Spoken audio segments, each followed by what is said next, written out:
Salut à tous, c'est Jean-Mi, nous sommes mercredi, vous le savez, le temps passe vite. Et après 9 h, juste après le journal, c'est l'interview de Jean-Mi où je reçois des invités plus intéressants les uns que les autres. Aujourd'hui, c'est une première, on fait un kick-off avec des bourgmestres. Et aujourd'hui, j'ai non seulement un bourgmestre, mais j'ai en plus la première échevine de la ville de Neufchâteau, François Huberty. Marie-Ève Hubermont, bonjour. Bonjour Jean-Mi. Bonjour Jean-Mi. Ouh, mais ça va très bien. Je sens que ça va très bien, que ça va être une excellente interview. Alors, comme je viens de le dire, les élections sont passées, donc je peux interviewer maintenant des mandataires politiques. Et on commence aujourd'hui avec Neufchâteau. Je suis un petit peu fier et un petit peu flatté parce que c'est ma bourgade de cœur, n'est-ce pas? Même si j'ai émigré un petit peu plus vers le sud. Déjà, représentation des invités, mais si on est plutôt là pour parler de la ville, mais honneur aux dames, en soi, on fait ça. Bien sûr. Allez, Marie-Ève, globalement, Marie-Ève Hubermont. C'est qui? Marie-Ève Hubermont, c'est une chestrolaise d'origine. J'ai 43 ans, 2 enfants et j'ai une agence de voyage. Et je me présente pour la première fois en politique, donc c'est tout nouveau pour moi. Paris réussi. Paris bien réussi en tout cas, doublement. Et François, oui. Oui, Bien connu. bien connu, je ne sais pas, mais en effet, François Huberty, donc 38 ans, 2 enfants, marié. J'habite Petit-Voir, magnifique petite bourgade, village, donc de la commune en effet de Neufchâteau, où je me suis lancé, je suis architecte de formation. Je me suis lancé en 2012 en politique, où j'ai été directement échevin. Et puis, depuis l'année dernière, je suis député et maintenant bourgmestre depuis 3 ans. Et on s'est soumis à l'électeur en octobre, d'abord en juin donc pour les élections régionales, ce qui nous a réussi au niveau des engagés. Et maintenant, depuis octobre, de nouveau bourgmestre donc de la cité de Neufchâteau. C'est reparti pour 6 ans. J'ai envie qu'on évoque le fait d'être mandataire commerciaux, mandataire public. C'est un peu de commerce aussi. Oui. Où ai-je été chercher ce mandataire commercial? Bref, oui, un mandataire public en 2025 avec votre vision à chacun d'entre vous. Ça veut dire quoi d'être un mandataire public et surtout dans une commune? Donc tout d'abord, c'est être à l'écoute des citoyens, être présente dans les différentes activités, aussi se renseigner sur plein de choses, être aux aguets et vraiment être proactif dans tout ce qu'on fait. Donc vraiment aimer ce qu'on fait et essayer de trouver de la passion dans tout ce qu'on essaye de mettre en place en tout cas. Il faut avoir une capacité d'écoute au-dessus de la moyenne pour être mandataire public aujourd'hui? Complètement au-dessus de la moyenne, je pense, avoir des oreilles énormes, bien ouvertes, en tout cas, écouter, essayer de résoudre en tout cas les problèmes ou en tout cas essayer de faire en sorte d'améliorer les choses au quotidien en tout cas. On est là pour les citoyens. Complètement, à 100%. C'est la première raison de notre engagement à la base, c'est d'être en effet à l'écoute pour pouvoir répondre à l'intérêt du plus grand nombre. Et c'est ce qui nous pousse à travailler au quotidien, donc que ce soit à Neufchâteau ou ailleurs, mais un mandataire public. C'est bien entendu la base de la base de travailler pour l'intérêt du citoyen. Alors il faut une capacité d'écoute au-dessus de la moyenne. Est-ce qu'il faut aussi de la résilience? Énormément Au-dessus de la moyenne aussi peut-être. Énormément de résilience, pouvoir en effet s'adapter à toute situation. Mais en dehors de ça, je pense qu'être mandataire politique en 2025, c'est aussi avoir une petite carapace. Puisque voilà, les réseaux sociaux, malheureusement, ou heureusement pour certains, mais en tout cas, dans bon nombre des cas, n'arrangent rien, puisque voilà, il y a beaucoup de personnes, en tout cas, qui s'étalent facilement sur la toile, pas toujours, pardon, à bon escient. À bon escient.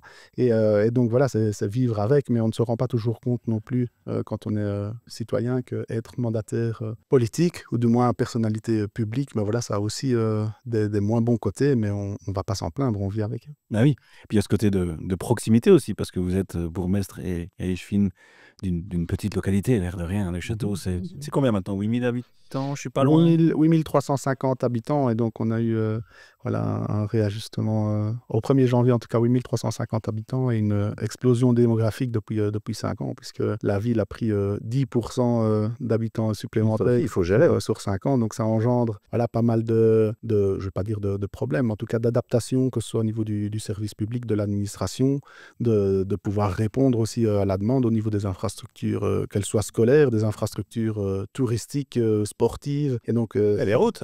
Et les routes, bien entendu. Oui, un peu plus de 400 km de voirie communale qu'il faut entretenir. Donc ça, là aussi, ça nécessite un budget assez conséquent de manière annuelle. On est là pour parler de Neufchâteau, donc parlons de Neufchâteau. Plein de choses à dire. Ah oui, allons-y. Alors on parle de l'histoire, c'est cette bourgade médiévale. Un petit peu d'histoire, un petit peu de patrimoine Soupçon. Oui, les premières traces remontent à 1199, en effet, où voilà, il y a les premières traces du château. Et puis après, on fait un bond dans l'histoire, puisqu'on arrive en 1609, avec en effet la carte d'Arambert, qui a été commandée à l'époque donc par je sais pas comment est-ce qu'on peut... Le seigneur. le seigneur des lieux qui voulait, en effet, d'après les recherches historiques, vendre son territoire, et donc qui a voulu promotionner celui-ci. On voit que, voilà, que certaines choses ont évolué avec le temps, mais étaient déjà bien présentes à l'époque. Et donc, c'est une carte assez emblématique dont la copie se trouve dans la salle du conseil communal. Voilà, c'était ma question, parce que l'original est par ok. Et aussi, le nom de Neuchâteau vient quand même aussi d'un nom latin, Novellum Castellum, donc c'est quand même pas rien non plus. Donc ça montre qu'il y a quand même une histoire derrière ancrée par rapport à ce château. Vous avez fait un jumelage avec Newcastle en Angleterre ou pas encore? Je dis pas, c'est une idée comme ça que je rentre. On fait partie de Neuchâteaux du monde, donc on a déjà rencontré quand même pas mal de Neuchâteaux. Il y en a dans les Vosges, non? Je sais plus, oui. Dans les Vosges, il y en a du côté de Prague, dans le monde entier, Suisse, complètement. Donc ça continue. On a eu l'occasion justement l'année dernière de pouvoir aller à un rassemblement des Neuchâteaux du monde, voir un petit peu quelles étaient un petit peu les caractéristiques des différents Neuchâteaux, et on se rend compte qu'on a énormément d'atouts, même si je vous rassure, on était peut-être le plus petit Neuchâteau du monde, mais on se rend compte... le plus vaillant. Voilà. Le plus vaillant est peut-être le plus intéressant. Alors, vous avez un office du tourisme, une maison du tourisme, une association de commerçants. On touche un mot, peut-être Marie-Ève, sur ces associations qui gravitent autour, on va dire, de la vie politique. Mais donc, c'est vrai qu'on a une association des commerçants qui est relativement dynamique. On l'a vu dernièrement, justement, au niveau des réseaux sociaux, avec une chanson dont on mettra le nom en avant. Et la base. C'est la base 6840. C'est la classe. C'est la classe aussi, c'est vrai. Et il y a pas mal aussi d'actions qui se font au niveau de la motivation des commerçants à travers des shootings photos, des carrés photos qui sont mis sur les places de Neuchâteau. Et également, on a la chance d'avoir un office du tourisme et une maison du tourisme qui font l'accueil de touristes, quand même plus de 8 à 10 000 touristes par an qui transitent par Neuchâteau, ou en tout cas qui s'arrêtent de plus en plus, parce qu'avec tout ce qu'on propose, la vallée du lac, toutes les balades et les autres activités, c'est vrai que, mine de rien, c'est un attrait immanquable pour le territoire. On se ressource. Oui, on est dans la nature. Les nationalités des visiteurs, vous les avez? C'est plutôt concentré? Alors, c'est quand même plutôt des Flamands, hein, c'est vrai. Et aussi, on a de plus en plus de Wallons. Et c'est transfrontalier, donc les Français, les Allemands et aussi les Hollandais qui adorent la région. Surtout, entre autres, pour le camping, ou aussi pour les hébergements un peu insolites qu'on a sur le territoire. Donc ça, ils sont quand même assez friands. Et des balades pédestres qui sont quand même relativement denses sur le territoire, en tout cas. Vous savez à quoi vous me faites penser, Marie-Ève? À ma citation du jour. Parce qu'on est dans la nature et tout ça, donc Elle arrive au gré des interviews. Là, elle se devait d'arriver maintenant.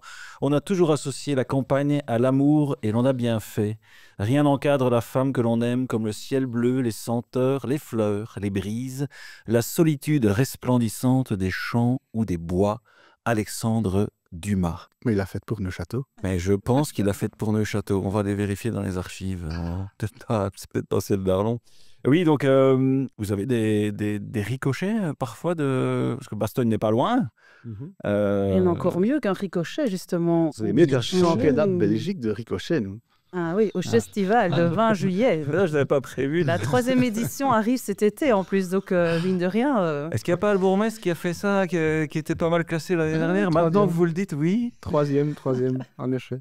Donc c'est quoi? C'est dans la vallée du lac? C'est dans la vallée du lac, justement sur notre lac. On cherchait à l'occasion développer un événement insolite qui fut une belle réussite l'année dernière et l'année précédente, et qui maintenant se greffe donc au festival. Donc le 21 juillet, c'est un événement connu et reconnu dans la région, puisqu'on attire un bon nombre de familles sur cet après-midi, et qui se clôture donc par le feu d'artifice dans notre magnifique vallée.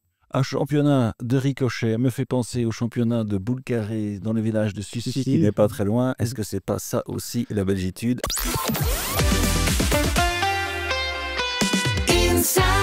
Inside Radio. Nous voici de retour pour la suite de l'interview de François Huberti et Marie-Ève Hubermont, les représentants, on va dire, bourgmestre et premier échevin de la ville de Neuchâteau. On est en train de commencer à évoquer la vallée du lac, qui est un des sites principaux de la ville. On repart de là, puis on parle des hotspots de la ville de Neuchâteau. En effet, vallée du lac qui est notre joyau, donc on y concentre énormément d'efforts. On a développé un master plan il y a 3 ans maintenant, qui vise à développer l'offre sportive dans un premier temps, puisqu'il y avait déjà un hall sportif, 2 halls sportifs existants. On y a complété maintenant les infrastructures et il y a encore des projets qui viennent demain. Et puis également l'offre touristique, comme on l'a dit dans la première partie de l'émission, qui est aussi un créneau qu'on souhaite développer. Neuchâteau mise énormément sur le tourisme vert, le tourisme nature, puisque voilà, on en commune rurale et on bénéficie de sites d'exception, dont cette vallée qui nous plonge donc dans un écrin de verdure à proximité du centre-ville avec énormément d'atouts. Marie-Ève, c'est le spot qui attire les visiteurs à Neuchâteau? C'est la vallée du lac? Si vous faites des sondages, pourquoi vous avez trouvé Neuchâteau? De façon générale, oui, c'est quand même le départ, en tout cas, c'est la vallée du lac. Après, c'est vrai qu'on peut faire tout type de sport pour tout type de public. Il n'y a pas que les grands sportifs qui viennent sur Neuchâteau. On a aussi les familles ou les gens qui se déplacent moins facilement. On a des parcours qui sont pour les PMR ou tout type de public. Donc, c'est vraiment très large. Et aussi, le vélo est aussi quand même présent. On peut faire du VTT. On a des parcours quand même balisés, super intéressants. Plus de 170 km, donc c'est quand même chouette. Et aussi, il y a les points nœuds qui sont un peu présents. Les points nœuds, donc les points nœuds vélo, donc c'est des balises avec des numéros dessus. Donc on choisit par exemple d'aller de Neuchâteau jusqu'on dit Grand-Voir. Et alors on note les différents numéros qu'on doit suivre pour arriver d'un point A à un point B. Et donc on peut se balader comme ça partout dans la région, même dans la province. Un quadrillage qui est fait un peu comme les mines autrefois dans le Limbourg. Donc ça, c'est quelque chose qui est relativement simple d'utilisation, aussi bien pour les citoyens que pour les touristes de passage. En tout cas. On a appris quelque chose. Complètement. Bonjour, merci. Oui, les familles ont de quoi faire en venant à Neuchâteau avec toutes ces activités. C'est bien de trouver des activités pour les enfants aussi, pour ne pas que ce soit un fardeau, même si on vous adore, pour les enfants qui nous écoutent. On a une plaine de jeux, 2 plaines de jeux dans la vallée, dont une plaine de jeux aqualudique, puisque la thématique de l'eau nous est chère également. Oui, et puis là, on est sur les sites principaux de la ville. On monte dans la ville. Qu'est-ce qu'on trouve? Palais de justice. Puis bon, voilà, on va. Oui, pas forcément un lieu touristique, mais. On a aussi des façades art déco. On a aussi l'église de Saint-Michel, qui est quand même une œuvre en soi. Pour les férus d'histoire, on en parlait au début. Complètement. Et aussi, on a aussi des cimetières cimetières qui sont un peu hors du commun, comme du côté de Wormy-Fontaine. C'est quand même un cimetière classé qui raconte une histoire, qui raconte l'histoire des Ardoises et autres, et de tous les habitants de la région. Donc, c'est des choses auxquelles on ne pense pas toujours, mais il y en a pour tous les goûts, en tout cas. Et on ne pense pas toujours à regarder au-dessus de nous la voûte céleste. Mais à Neuchâteau, on a un magnifique outil aussi. On a l'Observatoire Centre-Ardennes, donc un outil unique en région qui attire là aussi des passionnés en effet de la voûte céleste, puisqu'on offre à cet endroit un site d'observation des étoiles. Rétotrophée est toujours là? Complètement. Rétotrophée est toujours là. On est important. À plus de 30 éditions, donc un événement majeur aussi pour la ville, puisqu'il permet d'accueillir un peu plus de 1000 rétos un mercredi par an qui concourent autour de différentes activités sportives et autres, et qui permet, je l'espère, de marquer en tout cas ces rétos pour qu'ils puissent revenir quelques années plus tard en famille, revisiter notre belle vallée. On a tous des souvenirs. Moi, je pense que je me souviens, dans la vallée du lac, à Neuchâteau, sur les anciens terrains de tennis, de l'après-midi, ou peut-être une journée avec Jean-Michel Follon, qui était venu voilà des années. Et voilà, je me souviens encore de l'ambiance. Il y avait des gens, c'était bien. Et cette vallée s'y prête encore une fois tellement bien. Donc ouais, magnifique outil. Les grandes dates qui jalonnent le calendrier de Neuchâteau. On en a parlé déjà. J'ai compris, c'est à Madeleine de Proust. Mais c'est un peu ça. La vallée. C'est ça. Ça peut être une idée de chanson pour la fin de l'interview alors. Mais on est dans la vallée de Dana, n'est-ce pas? C'était qui a...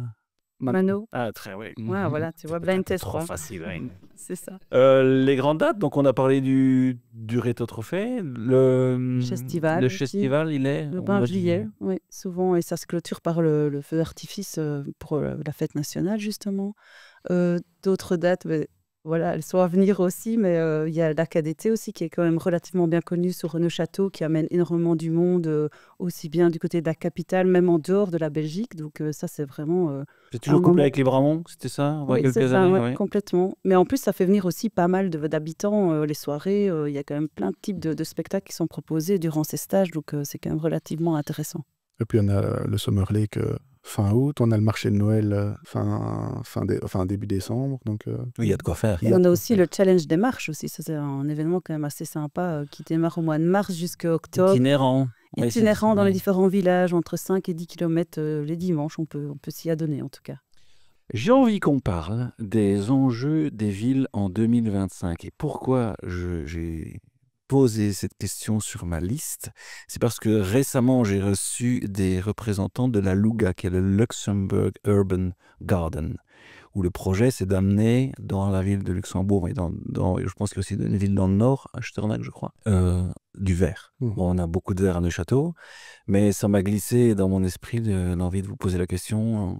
Quand on est bourgmestre et échevin d'une ville en 2025, les enjeux stratégiques, parce qu'il y a plein de choses qui tournent autour de nous, le réchauffement climatique, les bousculements géopolitiques.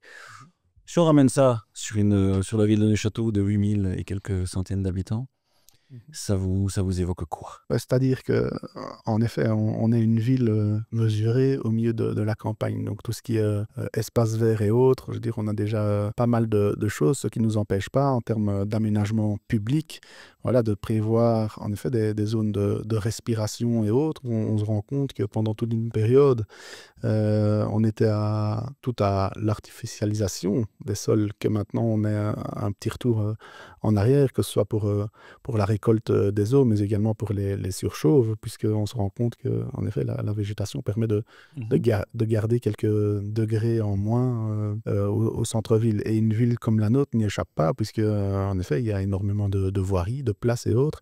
Et donc, on se rend compte que certains aménagements publics doivent être revus. Tous les aménagements publics futurs sont conçus et aménagés en conséquence. On est en train d'aménager la place de la foire, mais qui accueille et accueillera là aussi énormément de végétation. Donc pour nous, ça semble important, en tout cas, d'aller dans ce sens. On doit faire attention à quoi d'autre? On a J'ai envie le de pouvoir rebondir, d'achat ouais. qui est plus difficile, vous voyez. Tous les aspects mobilité, puisque zone rurale dit voilà, mobilité plus compliquée, accessibilité également. Et donc, on se rend compte que demain, vivre à Neuchâtel sans voiture, ben, voilà, ça va être compliqué. Donc, tout ce qui est aménagement au centre-ville est prévu en conséquence. On a eu l'occasion lors des dernières années aussi de mettre un gros focus sur la mobilité douce. Donc, tout ce qui est vélo, aménagement cyclable, mais également aménagement piéton.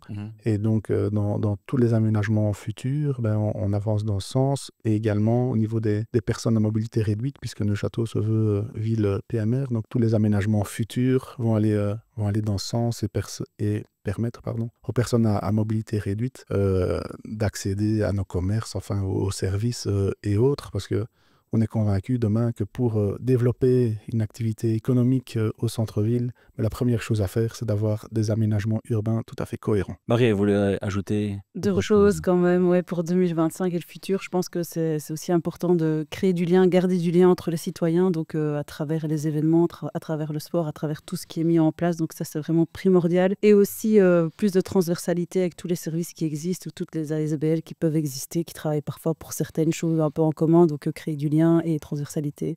Je pense que c'est les deux mots que j'aurais envie de placer. Mais magnifique, merci pour ça. Ce qui m'amène, en général, je mets la citation ou le belgicisme. Merci Marie-Ève de m'envoyer sur le belgicisme que j'avais potentiellement choisi, qui est la fancifère. La fancifère, qui est un belgicisme dans le dictionnaire que vous pouvez voir pour nous qui nous regardez sur YouTube.